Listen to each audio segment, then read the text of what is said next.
দাদার দোকানে এসেছি, দাদার দেখো আমি এই ফোনটা নিয়েছি, তাতে এতগুলো গিফট দিয়েছে আমাকে। না, গিফটটা অ্যাকচুয়ালি ফোনের সাথে না, ম্যাম ভিডিওতে লাইক কমেন্ট শেয়ার করেছিল, তো লাইক কমেন্ট শেয়ারে কিন্তু উনি গিফটগুলো পেয়েছে।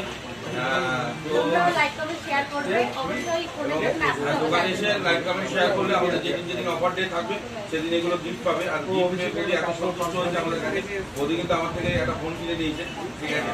এবং ফোনের কালারটা কিন্তু অ্যাকচুয়ালি এই মুহূর্তে আমাদের কাছে ছিল না, উনি একদিন ওয়েট করেছে, দুদিন ওয়েট করেছে, ওরা 3 দিন ওয়েট করেছে, পরে কিন্তু আমাকে এই কালারটা নিয়ে আসবে। আমার কাছে রেড কালার স্টকটা ছিল না, আমি অ্যারেঞ্জ করে দিয়েছি ম্যাডামকে। তো আশা করি পছন্দ হয়েছে। দাঁড়াও একটু, দাঁড়াও সাইডে দাঁড়াও। আমি এটা ঢুকিয়ে দিব, একটা কাগজ পড়ে গেল। আমি তুলে নিচ্ছি।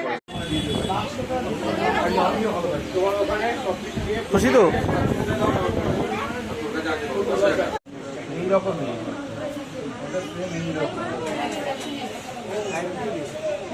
গ্লাসের মধ্যে তো